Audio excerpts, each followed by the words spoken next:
compute natin yung operating cost ng e-bike. So, state muna tayo ng facts sa e-bike. Yung e-bike is, specification ng e-bike is uh, 32650. Gumagamit ako ng 32650 battery. Tapos yung charging cycle nito is nasa mga 1,000 or to 2,000 charging cycle. Yung 32650 battery mayroong 6 amps. Meron siyang 6 amps. Tapos 6 amps niya, ang voltage niya is 3.2 volts. Tapos pinagtagpi ko para umabot siya sa required voltage. So yung connection type ng 32650 is 16 series, 4 parallel. So nagiging 24 amps. Mga nasa mga 16, 3.2 volts times 16. Nasa okay, 3.2 volts times 16. So nasa mga 51.2 volts. 51.2 volts. Tapos nasa mga 24 amps. 24 amps. Itong 51.2 volts, pasok yan sa tolerance ng e-bike electronics. Kasi ang kailangan ng e-bike is 48 volts. 48 volts ang kailangan niyang voltahe. So, pasok yan sa tolerance. Ayun. Ang e-bike, para mapuno yung 24 amps, it takes about 1 hour 1 hour and 50 minutes. 1 hour and 50 minutes. So, 1 hour and 50, ano pa ba kailangan? Meron pa ba? Tapos yung charger naman ng e-bike, charger output voltage ay 58.4? 58.4 volts. Tapos yung charger amperage output is nasa mga 10 amps. 10 amps. Okay. Now, compute natin kung magkano ang ang charging cost per full charge. So, paano ba ito i-compute? Formula, lagay muna natin yung formula. Power equals volts times amps. Yan yung formula ng power. So, usually, ang unit nito is, ang unit ng power is wattage. Ito, volt times amps. Now, to compute, multiply natin to. 58.4 times 10 amps, nasa 5840, ilan ba to? 584 watts. Natin 584 watts. So, muna mo take per 1 hour siya. 584 watts per 1 hour. Per hour. So, ang e-bike mo take o para ma-full charge, mo take og pila to ka oras kani? 1 hour and 50 minutes. So, ang 1 hour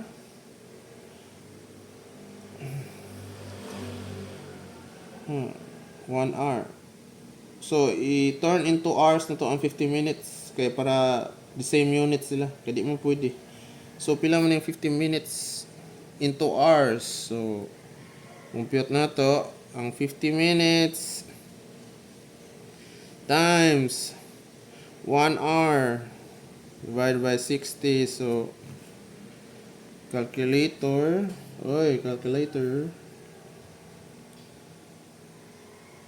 Oh my God, kadlungay mo. 50 minutes times 1 hour times 1 divided by 60.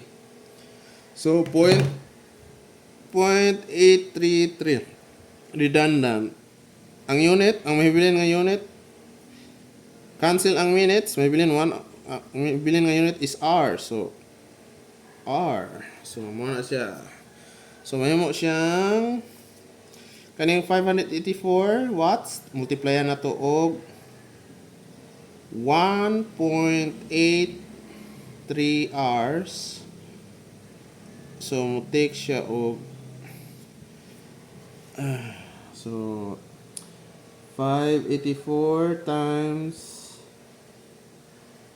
584 watts times 1.8333 hours equals to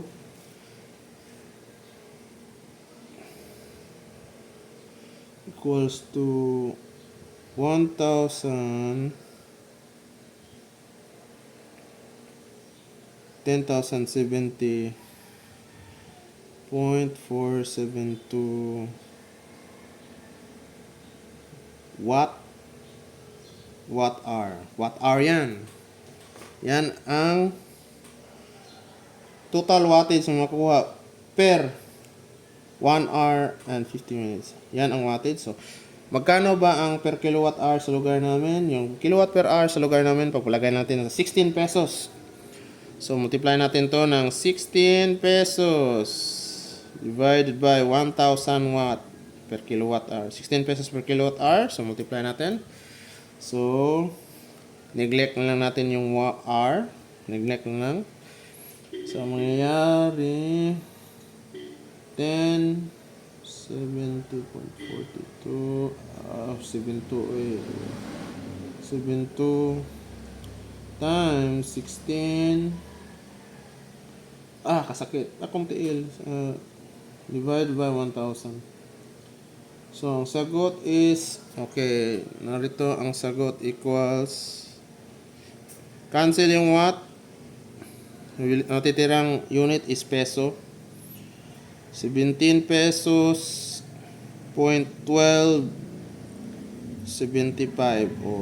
Yan ang cost ng charge ng e-bike para ma-full charge. So ito yung cost, 17 pesos per 1.83 hours. Yan ang cost para ma-full charge ang e-bike.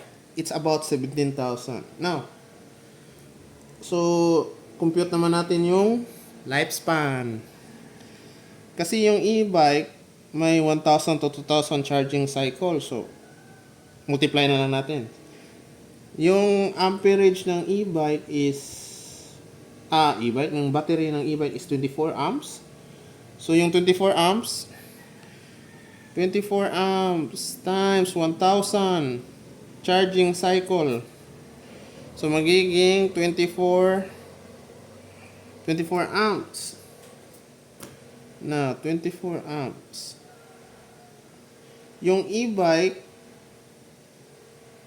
nasubukan ko na ng e-bike up to 20 kilometers distance per full charge. So, per full charge. So, ang mangyayari, parang ganito yan. 22 kilometers yung distance na kaya per 24 amps. 22 kilometers per 24 amps. 22? Wag na lang. 20 na lang para safety. Minus 2 kilometers. Safety para makabalik. Na hindi na puputulan ng power. Kasi nga. So, 24,000 amps multiplied by 20 kilometers. Kano ba ito? 24,000 multiplied by times 20 kilometers times 20 divided by 24 amps. So, meron siyang 20,000. So, ang sagot nito is meron siyang 20,000 kilometer as total distance na kaya ng battery ng e-bike. 20,000 kilometer distance.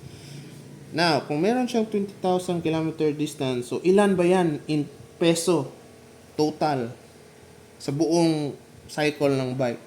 So, magkano ba to? 20,000 kilometer. Equate natin to. Kasakit akong tiil. 20,000 kilometer distance. Okay. So, 20 kilometer distance. 584 watts. Yung 584 watts per 183. Okay, equate natin. So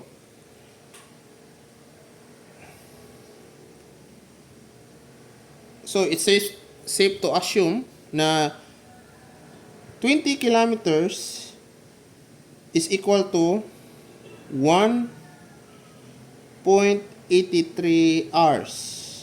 Kasi yung 20 kilometers is equivalent, ang full charge ng 20 kilometers is 1.83 hours. So magiging 20 kilometers per 1.88 hours. So mayroon tayong 20 kilometers, 20,000 kilometer distance.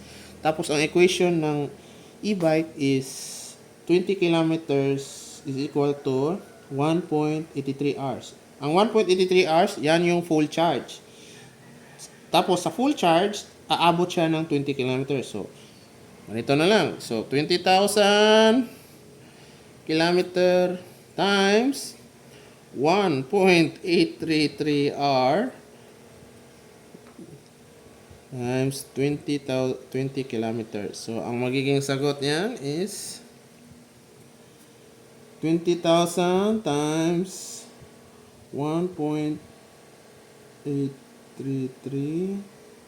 divided by, kasakit, 20 kilometers. So, 1.833, ilang oras ba to? Ang unit is hours, kaya cancel mo yung kilometer. So, ang unit is hour. So, meron tayong 1,833 hours. So, 1,833 hours. Sa buong 20,000 kilometers, it takes about 1,833 hours to charge 20,000 kilometers. So, ilan ba yan? Ilan ba yan into peso? So, per charge, sa full charge, di ba? Ang full charge ng ang 1 hour 1.83 hours is equivalent to 584 watts. Ano? Hindi pala equivalent. Ano, i-multiply lang natin para makuha natin into, kasi yung output ng, okay, dara. Ito yung output ng 58.4 times 10. Ito yung power to charge per hour. Ito yung power per hour. Kani, 584 watts per hour. Multiply natin dito sa 1,800. So, times 584 watts. So, ang kalalabasan is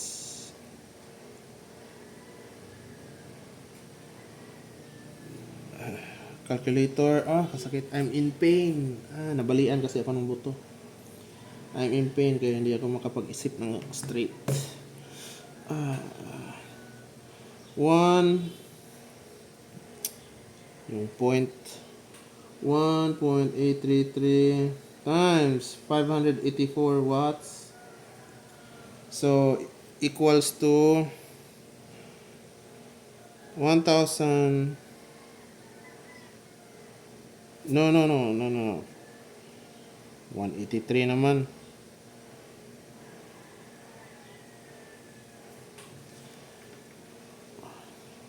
Ay, nako. Sakita eh.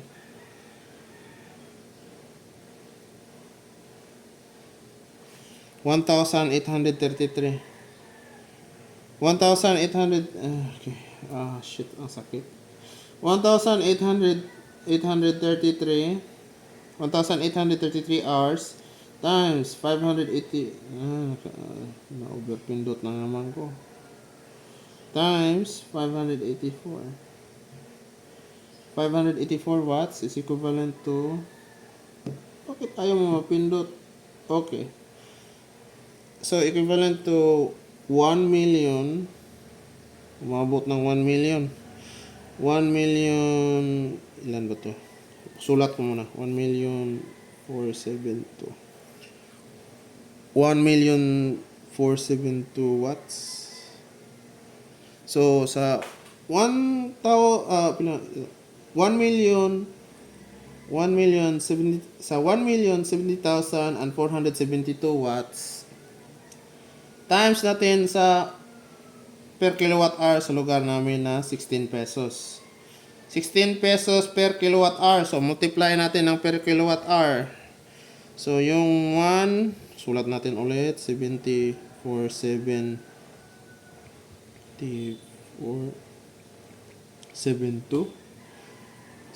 watts times 16 pesos 1,000 watt is equal to magkano ba to lahat?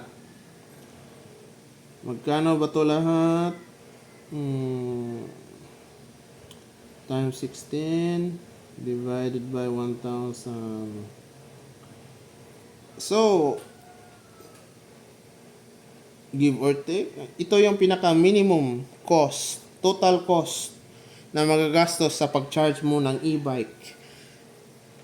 Ang sagot is 17,127.552 pesos. Equal yan up to ano ba yung distance sa full life ng battery? Full life ng battery is 20,000 kilometer distance ba yun? Ito 20,000 kilometer distance. Mo yan ang 20,000 kilometer distance, yan yung total distance na makakaya ng charging cycle niya. Ewan ko. Equals to 20,000 kilometer equals to 1,000 charge cycle. Ayan. So, sa total ng battery sa 1,000 cycle charge sa 32,650, kakaabot siya ng 20,000 kilometers. So, ang 20,000 kilometers, total cost is 17,127 peso. Ang total cost ng operating cost, total operating cost ng pagmamaneho mo ng e-bike, ito yung total. Tapos, itong 17,000 pesos, equivalent yan ng 20,000 kilometers. Of course, given na aabot ng 1,000 charging cycle. Pero yung given is 2,000 sa internet, yung given is 2,000 charging cycle, pero nilagay ko lang sa kalahati para sa, kasi yung battery mag-degrade kasi over time. So, nilagay ko lang sa 1,000. So, meron kang 17,000 pesos. Kung i-compare mo to sa motor, yung motor is about, motor naman, compare natin sa motor. Yung motor, pagpalagay na natin Suzuki Smash. Suzuki Shooter. Ang Suzuki Shooter uses about operating cost ng Suzuki Shooter. Pagpalagay na natin na yung Suzuki Shooter is merong 55 km distance per liter. 55 km. Tapos gumagamit siya ng 800 ml na oil. Tapos ang change interval niya is per 4,000 kilometers. Tapos, ang 4,000 kilometers. Tapos yung gasolina natin, pagpalagay natin ang gasolina, operating cost yung gasolina, cost ng gasolina is 60 pesos per liter. Tapos, ano pa? Gumagamit ng oil. Okay, hanggang oil na lang muna. Tapos, oil at gasolina. So, ang shooter is 55 km. Magkano ba yung total distance ng e-bike battery na lithium power 32,650 battery? 20,000 kilometers. So, meron tayong 20,000 kilometers. So, ang 20,000 kilometers ng e-bike, 20,000 kilometers ng e-bike, multiply natin sa 55 kilometer per liter. So, ang mangyayari, 1 liter divided by 55 kilometer is equivalent to calculator 60, 80, oh man. Tama ba to? So, 20,000. Yan, sobra. Ano sa 20,000 times 1 divided by 55 kilometer per liter. It's equivalent to 363. Cancel natin ang liter, kilometer. Cancel ang kilometer. So, ang mangyayari is ang sagot is 363.636 liter. So, yan ang total liters ng, kung equate natin dito sa 55 kilometers per liter ng Suzuki. O, yan.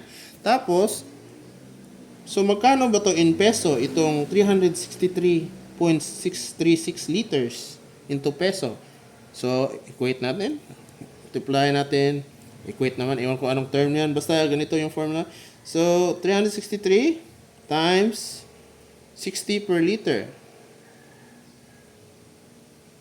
60 pesos per liter. So, 60 pesos divided by 1 liter. So, ang sagot niyan is wala tong memory.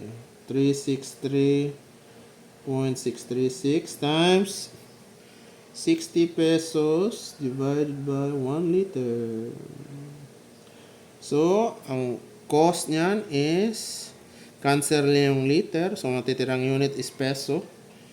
21,818.16. So, yan yung operating cost sa gasolina kung i-compare mo sa kuan. So, yung 21 peso, so itong 21,818.16 peso is equivalent to 20,000 kilometer distance. Tapos di pa kasali sa motor to na Suzuki Shooter 115cc Fi. Tapos di pa kasali dito yung oil. Yung change interval ng oil is 4,000 kilometer. Magkano ba yung presyo ng oil? Hindi natin alam. So, ganito na lang. Convert na lang natin into oil. Ilang ml tong 20,000? Wait. Okay. 800 ml. So, ilang ml to kailangan? So, 20,000 kilometer, multiply natin ng, ang 20,000 kilometer, multiply natin ng 800 ml. 800 ml, divide natin sa 4,000 kilometer. 4,000 kilometers. So, ang kalalabasan nito sa calculator,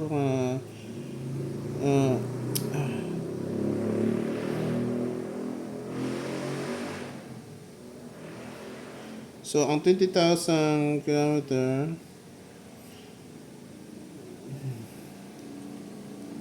times 800 ml divided by 4,000 equals to 4,000 pa rin? Oh my God! 20,000 times 800 divided by 4,000 equals 4,000 ang sagot din.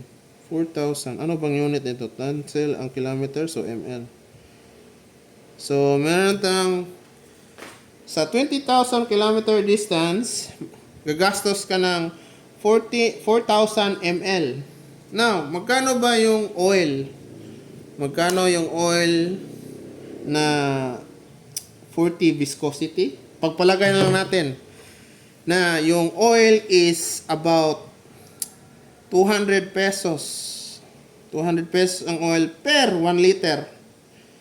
Per 1 liter. So, ito, ml to. So, convert natin into liter.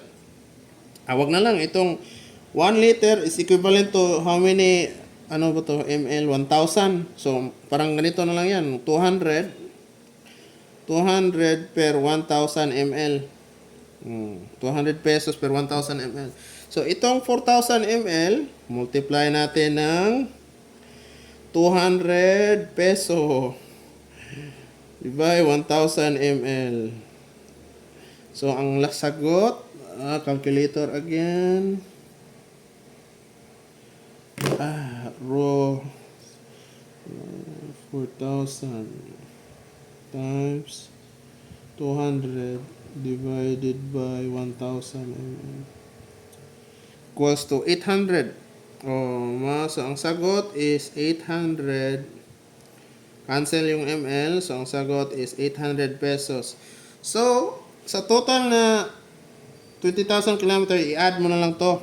800. So, ang sagot nito is 21,000. So, magiging, i-add natin yung gasolina. So, i-plus natin. So, 21,818.16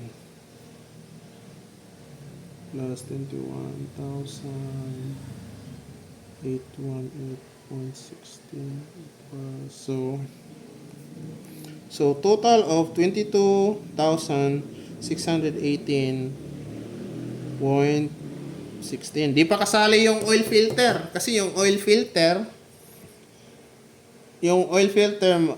change interval ng oil filter is nasa 4,000 kilometers din. So, magkano ba yung presyo ng oil filter? Kasi yung oil filter, pagpalagay natin na 100 pesos. 100 pesos. 100 pesos per 4,000 kilometer interval.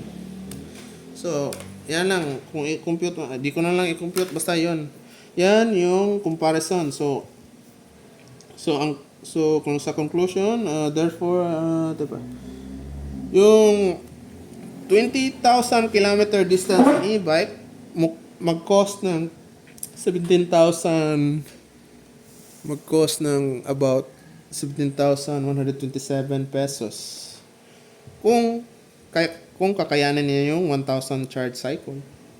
Tapos dito sa Suzuki Shooter, yung 20,000 kilometer distance, mag-cost ng 21,818 pesos plus 800 pesos sa oil kasi may maintenance ng oil eh. Yung oil is about 200 pesos per liter. So yun. So total of 22. So magkano ba ang difference? E-bike cost versus yung cost ng motor sa gasolina is 22,618. Round off lang natin. 22,618 minus 17,127. So, yung price difference sa operating cost is 5,491. Actually, mas lalaki pa siguro to kasi yung Suzuki, mayroon pang oil filter. Di ko na sinali yung oil filter kasi napapagod ako tapos in pain na ako. Di ko rin alam. Papalagay na lang. 1,000 per 4,000. Compute na lang natin. Sige. So, yung 20,000, compute natin sa oil filter. 20,000 kilometer times 100 peso. 100 peso divided by 4,000. 4,000 kilometer. Kasi 100 peso per 4,000 kilometer, magpapalit ka eh. Every 4,000 kilometer, magpapalit ka ng oil filter na nag-cost ng 100 pesos. So, ang sagot niyan sa computer, calculator. 20,000 kilometer. 20,000 times 100 divided by 4,000. So ang cost niyan is 500. Ang cost is 500 peso. So 500 peso. Yan. Yan yung computation. E-bike versus shooter. So yan lang. Kayo na humusga kung saan ang pipiliin nyo. Kasi sa e-bike, kung tutuusin, no, wala kasi yung, hindi mo na kailangan ng driver's license. Tapos, immune yata sa mga penalty yung e-bike eh. Wala yata yung kwan kasi di pa kasali sa LTO. So, yan yung cost. So,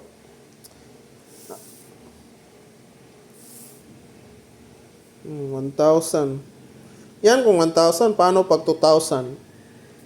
Pero wala namang technology na mag-last talaga sa stated specification niya. So, 1,000 na lang. Pagpalagay natin 1,000. Yan yung cost difference ng e-bike versus sa motor na Suzuki FI shooter na may 55 kilometer distance per liter. Fuel consumption plus yan yung cost. At least isip-isip kayo. So minimal lang talaga yung price difference. So wala siya. Pero pagka makuha mo yung 2,000 cycle, kasi whichever comes first sa e-bike it's either yung maubos mo yung 1,000 to 2,000 cycle or yung lifespan na 8 years. Kasi pag naka-standby siya, 8 years yung lifespan. Pero pag ginagamit, parang kalahati na lang yata, 4 years. Depende na lang sa usage. Yan.